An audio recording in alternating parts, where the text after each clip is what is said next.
are these people? $50. Here we go.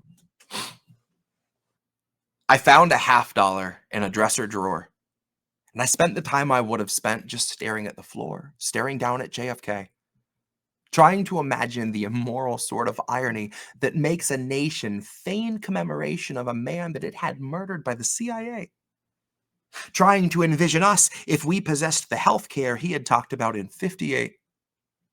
I guess the takeaway is it's a piece of fucking cake to celebrate somebody's bravery once you've assured they're safely in the grave. And I bet if Pat Tillman were alive today that he would say the same. I'm sure we're in for more if we let Julian decay. I bet that they would put him on a quarter. I bet that they would name conference rooms in his honor at the IMF, the New York Times, the FBI, and Citibank. I guess the takeaway is it's a no-risk softball pitch to uplift somebody's image once their image is the one thing that remains. And the worst is when it's coming from a figurehead who's funding every agency that authored the remains and working with the agency that doctored the remains, the agency that obfuscates the facts and spins a constant storm of shifting blame. I guess the takeaway is that America will sing your praises loud as day to celebrate the fact you and the threat you posed have passed away. Shit, they'll throw you a parade, and business just as usual will live another day. And all of the insurance gods will bathe in all the praise and make donations rain. And all their winged, wicked little lobbyists will blow their horns and light the flames. Their ceremony starts, and they in single column march up to the weathered onyx arch and sand the marker down that bears your name. So you no longer are and never were until your hideous rebirth within the corporate frame. Until you're back from the dead and then bound for all eternity in propaganda's chains. It's the very ritual that whittled down the legacy of Martin Luther King into a parable on unity for liberals to claim. And then once they learned it worked, the world would never be the same. And now it's getting worse. I guess they're dialing in their aim.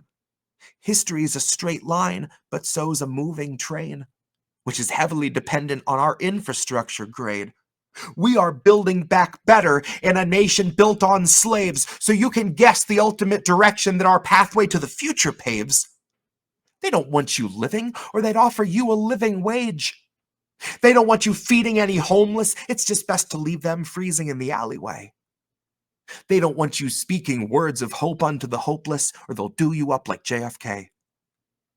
I found a $50 in my dresser, and I spent the rest of my whole day depressed because this constant drop in pressure means that you can catch the bends from simply sitting up in bed awake. It looks like 2022 is really not the year for you to have your lives improved. I guess you'll have to wait. But not to fret, election season's just around the bend. Why don't you go ahead and save the date?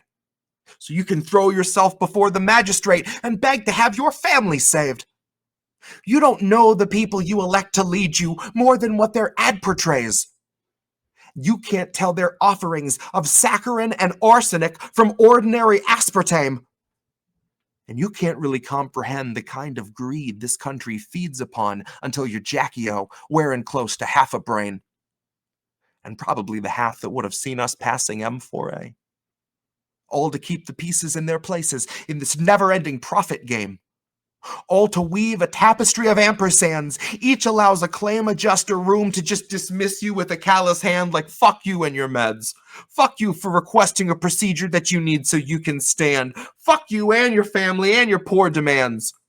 So welcome to the land where we'll assassinate a man and then put him on a $50 stadium or stamp and proclaim ourselves the greatest country ever master planned, killing off its citizens, enriching all its brands. That's $50.